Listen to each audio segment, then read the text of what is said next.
Bom, dando continuidade ao estudo dos cordados, já entrando aí no grupo dos vertebrados, dos 5 grandes grupos de vertebrados, peixes, anfíbios, répteis, aves e mamíferos, vamos iniciar aí a partir dos peixes. E aqui você percebe que esses animais, eles são dotados aí, né, de um órgão do sentido de visão bastante desenvolvido, ok? Então, vejam só, primeiramente nós estamos dentro do subfilo craniata, tá? Na aula passada nós falamos dos urocordados, cefalocordados e terminamos aqui dentro dos craniados, falando apenas aqui da superclasse agnata, que é dos peixes não mandibulados, peixes cilíndricos e não mandibulados. E aí nós ficamos aqui nos gnatostomados, que representa aí os vertebrados, os craniados, portadores aí de mandíbula. E aí nós temos esses 5 grupos aqui de mandibulados: peixes, mamíferos, répteis, anfíbios e aves. E vamos começar aí a partir, né, dos peixes. Bom, então, inicialmente a gente fala aí da importância do surgimento da mandíbula, que é um órgão móvel, dotado aqui de uma articulação móvel. Essa mandíbula, ela surgiu aqui a partir dos arcos branquiais, que são cartilagens que sustentam ali as fendas branquiais lá nos ciclostomados, nos peixes amandibulados, tá bom? Então, o que aconteceu? Esses arcos branquiais anteriores aqui, eles modificaram-se para formar aqui as maxilas, tanto a superior quanto a inferior. Só que inicialmente ainda não existia dentes, tá bom? Mas já eram dotados aqui de uma mandíbula com capacidade, por exemplo, já de se alimentar de coisas que os ciclostomados não eram capazes de se alimentar. Então, por exemplo, aqui os placodermos seriam aí peixes mandibulados primitivos que já foram extintos. Está aqui uma imagem dele. Até que surgiu aí a linhagem dos peixes mandibulados modernos, os cartilaginosos e os ossos, onde essa estrutura ela evoluiu ainda mais e surgiu aí os dentes, tá bom? Então, foi a partir aí das mutações que provocaram essa modificação dos arcos branquiais que surgiu aí as maxilas, a mandíbula em si. Bom, outro surgimento importante se falar nessa passagem aí dos agnatos para os mandibulados foi o surgimento também das nadadeiras pares, ou seja, nós tínhamos, por exemplo, lá no ciclostomado, nadadeiras ímpares, ou seja, de cada tipo de nadadeira só tinha um representante. Aqui não, você passa a ter aí, por exemplo, 2 peitorais, 2 pélvicas, em alguns 2 dorsais. Então, essa questão das nadadeiras pares, ela dinamizou mais ainda o movimento e a capacidade de exploração do ambiente pelos peixes, que todos eles possuem essas nadadeiras pares, ok?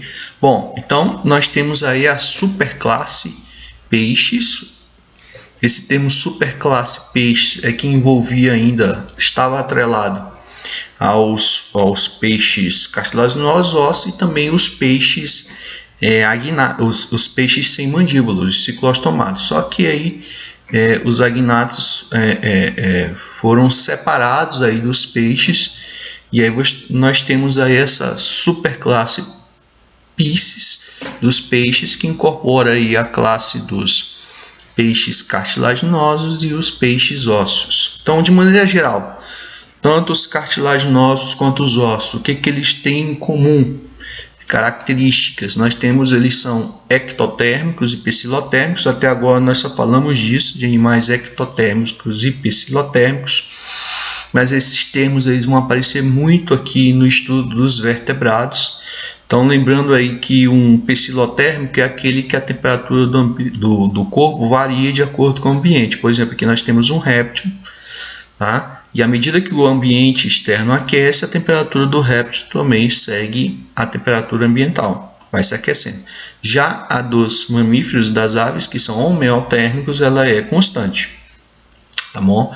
E outra relação que se faz é em relação à taxa metabólica, tá? Então, os peixes, anfíbios, répteis são ectotérmicos, ou seja, eles utilizam a temperatura externa, o aumento da temperatura externa, para aumentar a sua taxa metabólica. Enquanto os endotérmicos, que é o caso, por exemplo, de mamíferos e aves, eles utilizam o metabolismo dos alimentos para poder controlar a sua temperatura, tá certo? Quando ela tende a variar da sua temperatura ali média. Então, por exemplo, aqui, ó, quando um mamífero vai para um local mais frio, vindo aqui da direita para a esquerda, a taxa metabólica dele aumenta, ou seja, o processamento dos alimentos aumenta, dos alimentos energéticos, para gerar energia para aquecer o seu corpo, ok? Então, peixes são ectotérmicos porque absorvem a temperatura externa e são psilotérmicos por ter temperatura variável. Bom, eles são dotados de nadadeiras pares, os peixes, têm respiração do tipo branquial, tá certo? São dotados de brânquias, são mandibulados. O coração ele é bicavitário, ou seja, ele apresenta um átrio e um ventrículo. O sangue que passa pelo coração é um sangue venoso, tá bom? Um sangue venoso, por isso que está aqui azuladinho.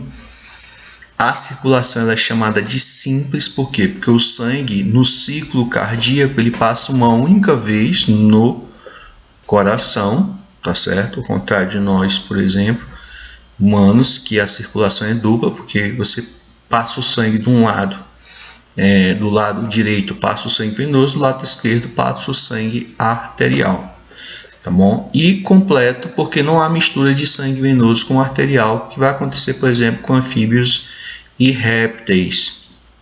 Então, o sangue, né, ele vem venoso lá dos tecidos, ó, dos tecidos aqui do peixinho, tá bom?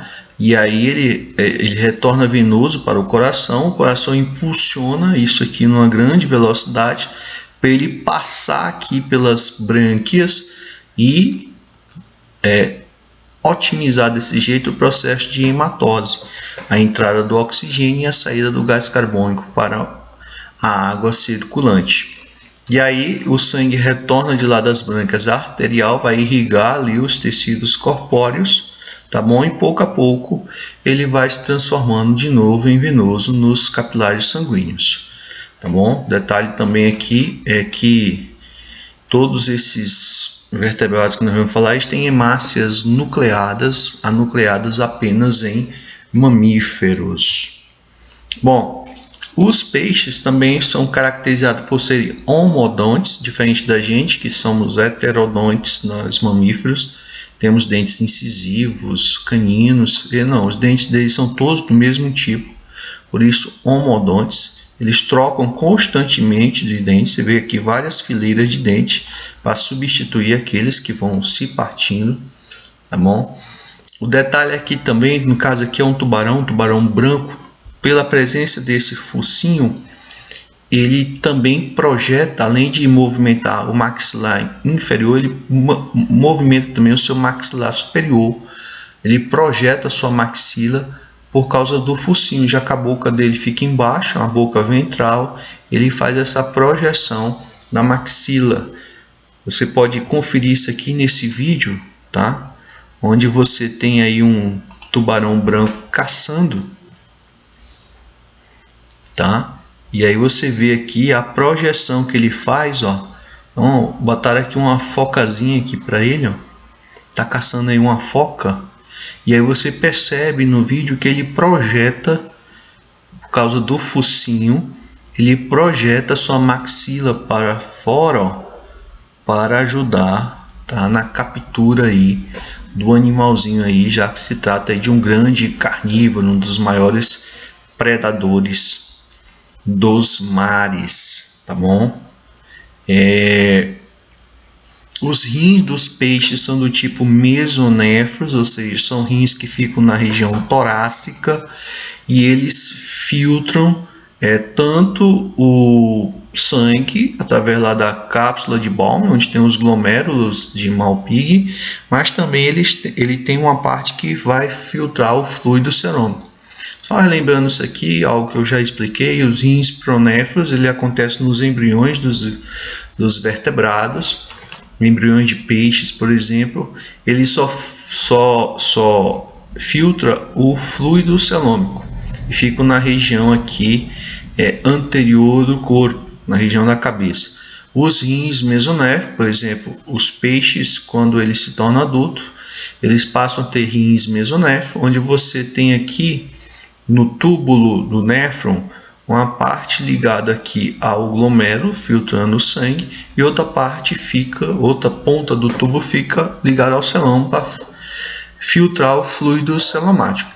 Já vertebrados mais na frente na escala evolutiva, nós vamos ver que eles têm rins metanéfros, porque eles ficam na região abdominal e filtram apenas o sangue, tá bom? Não filtram mais o fluido celomático. Bom, em relação ao sistema nervoso dos peixes, eles têm um encéfalo bastante desenvolvido com o cerebelo. Desse cérebro partem 10 pares de nervos cranianos que vão inervar todo o corpo do peixe. Tem diversos órgãos dos sentidos bem aguçados, olhos, ouvido interno, narinas, tá? Que participa aí não na questão respiratória, mas sim na quimiorrecepção.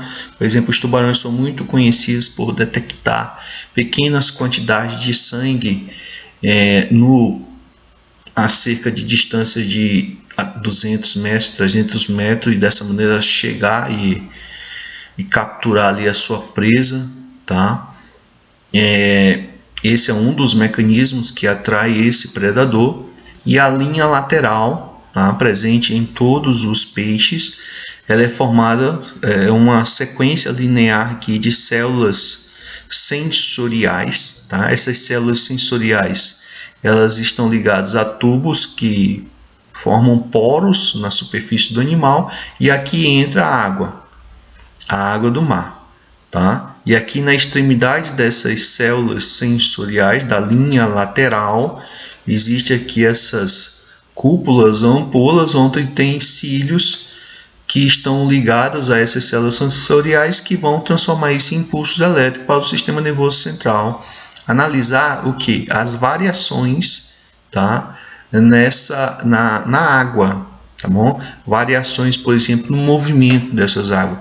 Por quê? Porque essa linha lateral, ela atua aí, tá? Captando aí vibrações na água, movimentos na água, e ajuda ali no direcionamento do peixe, ele manter aquela direção dele, o sentido dele, evitar com que ele se esbarre em outros peixes, né? Quando eles estão ali formando um cardume, eles não tocam um no outro, eles mantêm uma distância, tá bom? Então ajuda a perceber o que está acontecendo aí no seu entorno, tá bom? Parecido com aqueles sensores que tem nos carros, né? Sensores de estacionamento, funciona ali detectando o que está acontecendo ao redor a partir da modificação aqui de vibrações na água que penetra por esses poros na pele do animal, nessa região da linha lateral, ok? Bom, e aí nós temos as duas grandes classes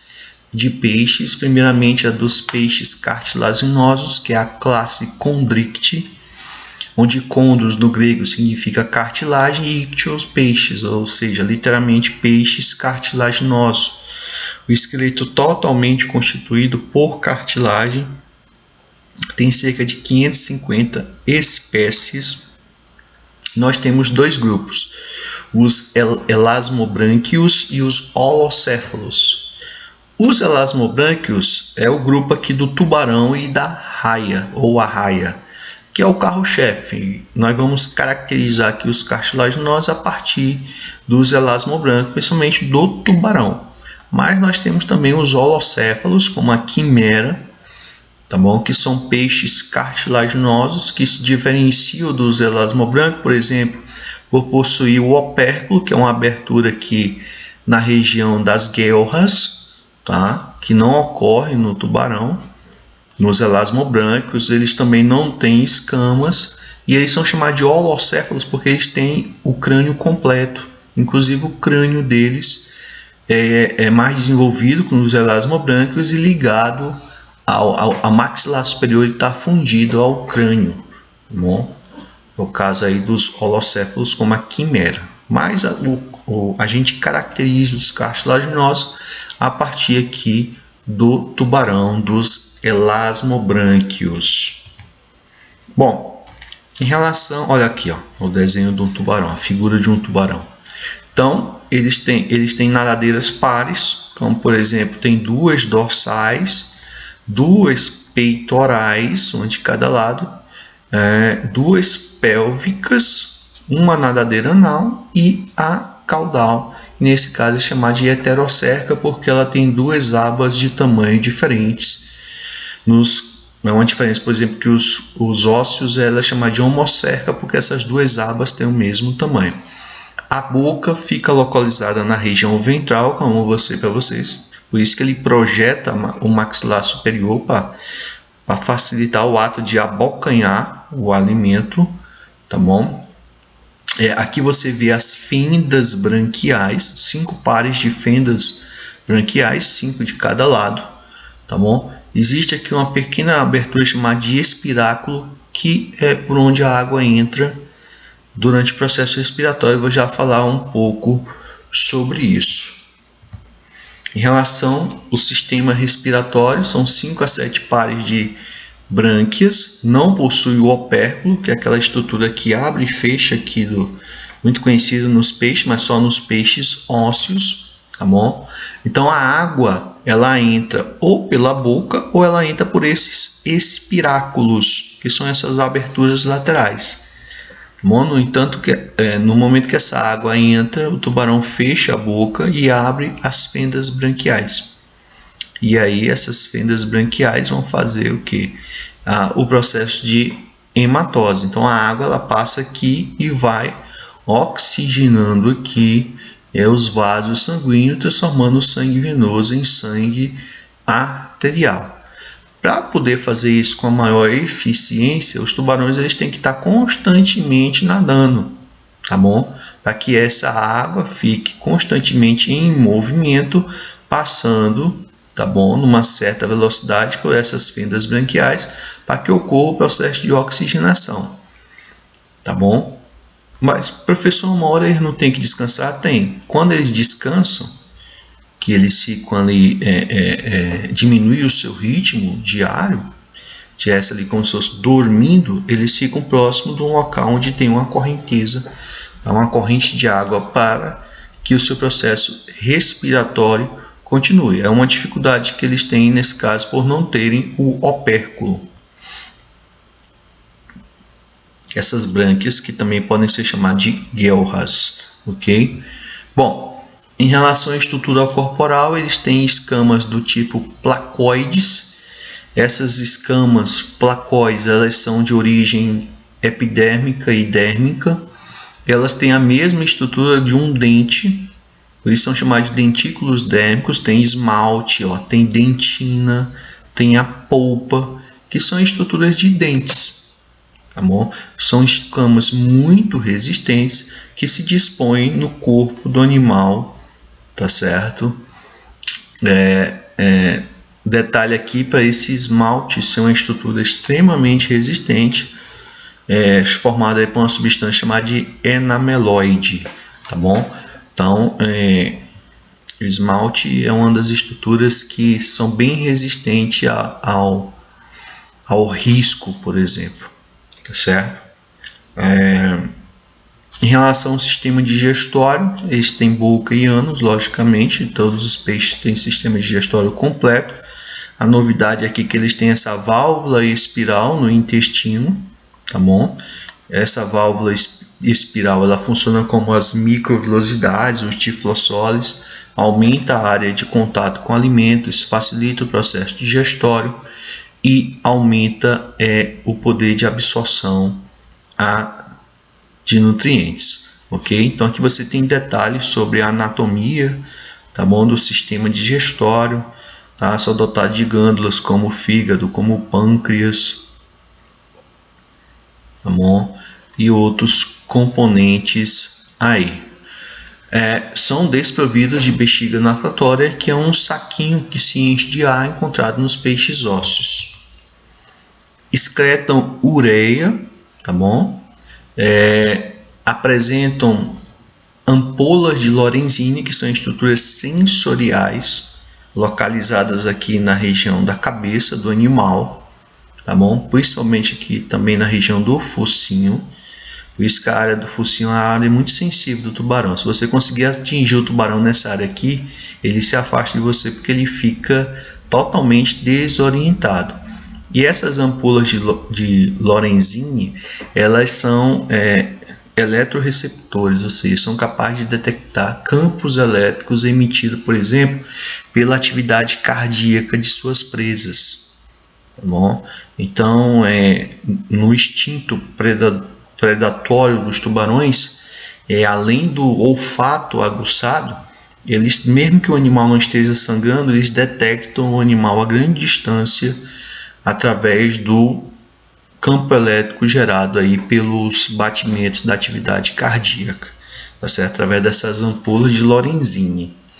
Bom, engraçado é que o tubarão a gente vê muitos casos de ataque a humanos, mas os tubarões eles não gostam da carne humana. Normalmente quem faz esses ataques são tubarões jovens. Eles não sabem a diferença. Eles têm visão, mas a visão não é o melhor dos órgãos e sentidos dele. Então eles não sabem a diferença, por exemplo, quando eles atacam um surfista, um banhista, se é um ser humano ou uma foca, tá bom? E aí ele morde para sentir o gosto. Dificilmente o tubarão morde mais de uma vez aquela pessoa. Ele dá só uma mordida, não gosta, ele regurgita a carne e vai embora. Só que nessa mordida, dependendo do local que atinja, pode matar o indivíduo. Muitos morrem, muitas vezes afogados, porque não conseguem chegar mais na margem, devido ao cansaço e à hemorragia. E outros morrem por causa da hemorragia mesmo. Os peixes cartilaginosos são dioicos, ou seja, sexo separado, fecundação interna e desenvolvimento direto, sem estágio larval. Os machos possuem como órgão copulador, você vê bem aqui a diferença da fêmea para o macho, que é o clasper, que seria equivalente ao pênis dele, é o órgão copulador, tá? Podem ser ovíparos, ovovivíparos e vivíparos. Ovíparos são os que põem ovos, só que é um ovo sem casca. Vivíparos são aqueles, tá, em que o embrião ele é gerado dentro da fêmea. E o ovo vivíparo, ele põe ovos, como acontece aqui, por exemplo, com o tubarão pigmeu, ele é ovovivíparo, só que os ovos ficam dentro da fêmea, tá certo? E aí inicia o período gestacional e aí esses embriões saem do ovo, tá bom? Os embriões saem do ovo, mas permanecem dentro do corpo materno. E logo em seguida eles são liberados. E aí são liberados ainda com um saco vitelínico ligado aqui a eles, tá bom? E aí pouco tempo depois eles perdem esse saco vitelínico e aí viram um tubarãozinho jovem. Tá bom? Então esse aqui é o ovo vivíparo. Ele põe ovos, só que os ovos eles são gerados e eclodem dentro da fêmea e não fora. Por isso que ele não é ovíparo e nem vivíparo, ele é ovovivíparo. Bom, nós temos a classe Osteite, que é dos peixes ósseos. Tem uma biodiversidade bem maior. Ósteos, osso, ictios, peixes, são os peixes onde o esqueleto predominantemente é ósseo, mas eles também têm cartilagem. Agora, A coluna vertebral, o crânio é ósseo, tem cerca de 20 mil espécies. E aí nós temos dois grupos de osteítes, os actinopterídeos, que têm nadadeiras radiais, e os sarcopterídeos, que têm nadadeiras lobadas ou carnosas. Que é isso, professor? Olha só. Piau, que é o peixe que dá nome ao nosso estado, o Piauí, ele tem nadadeiras radiais ou radiadas, né? Caso, por exemplo, aqui do lambari, tá bom? Já o selacanto, o cavalo marinho, também é um actinopterídeo. Já o selacanto é um sarcopterídeo. Ele tem nadadeiras lobadas, carnosas, tá bom? Inclusive eles conseguem até se rastejar, tá bom? No substrato por ter nadadeiras mais fortes, ok? Bom, a gente caracteriza os peixes principalmente baseado aí nos actinopterídeos. Bom, eles têm também nadadeiras pares, nadadeiras peitorais, pélvicas em dupla, dorsal em dupla. Tem a anal e a caudal é chamada de homocerca porque as duas apas são do mesmo tamanho, diferente lá do tubarão, que é heterocerca. A boca já é aqui na região anterior do animal, também chamada de terminal. Possuem opérculos que auxiliam no processo respiratório, né? Esse opérculo ele é dotado de movimento. Isso faz com que eles não precisem estar constantemente nadando para poder respirar. A água ela entra exclusivamente pela boca e o opérculo abre para a passagem, tá, da água aqui pelas brânquias. Tá bom? Aqui as brânquias, que é a linha lateral, as brânquias, a nadadeira, tá? A nadadeira aqui peitoral, e aqui o opérculo, que não existe lá nos peixes cartilaginosos. Então a água passa por aqui, entra pela boca, tá? A boca fecha e aí o opérculo abre, e isso provoca uma diferença de pressão que faz a água sair. E aí a água passa, né, pelas brânquias num sistema aí de contracorrente que permite a oxigenação do sangue. O que é isso, sistema de contracorrente? É porque a água ela passa no sentido contrário da corrente sanguínea. Olha só aqui, por exemplo, ó, num detalhe aqui, você tem os arcos branquiais, tá? Onde você tem aqui as lamelas, onde estão os capilares responsáveis pelas trocas gasosas. Então a água ela passa nesse sentido aqui, ó, no contrário do sentido do fluxo cardíaco. Então isso é chamado do fluxo sanguíneo, isso é chamado de sistema de contracorrente. Isso facilita, por diferença de pressão ao longo dessa passagem, que o oxigênio ele saia da água e passe por difusão para o sangue. E para ter difusão tem que ter uma diferença aqui positiva do oxigênio do meio externo para o meio interno. Já no gás carbônico é o contrário. O gás carbônico tem que estar numa pressão maior nos vasos sanguíneos do que na água, para facilitar aí as trocas gasosas. Bom, eles têm no sistema digestório a ausência da válvula espiral, produção de muita bile. Isso favorece a digestão dos lipídios. A bile aqui é o que o pessoal chama de fel, né? Que às vezes não trata direito o peixe, come o peixe e sente um gosto amargo. É a bile, é o fel. Excretam amônia, os cartilaginosos ureia. Amônia no caso aqui dos peixes ósseos. Não tem ampolas de Lorenzini e algumas espécies são pulmonadas. É o caso, por exemplo, dos peixes chamados de dipnóicos. E aqui nós temos a piramboia, que existe no Brasil. A piramboia é um sarcopterídeo, você vê que ela tem nadadeiras lobadas, ela consegue se rastejar, inclusive no período da seca elas ficam soterradas na lama, utilizando os pulmões, e aí quando volta o período de chuvas, elas voltam para a água. Então, elas têm tanto a capacidade, tanto brânquias como tem pulmões primitivos ainda. Tá bom? Esse aqui é o Polypterus senegalus, que é a conhecida piramboia, que é um peixe pulmonado. Tá bom? Bom, as escamas encontradas nos peixes ósseos são escamas de origem dérmica, podem ser cicloides, quitinoides ou ganoides. As ganoides são assim na forma de losango, elas se encaixam perfeitamente umas nas outras. Já as cicloides e as quitenoides, elas se sobrepõem. Essas aqui são circulares e essa daqui tem uma forma mais irregular. Bom, a questão da bexiga natatória é um saquinho que existe aqui dentro do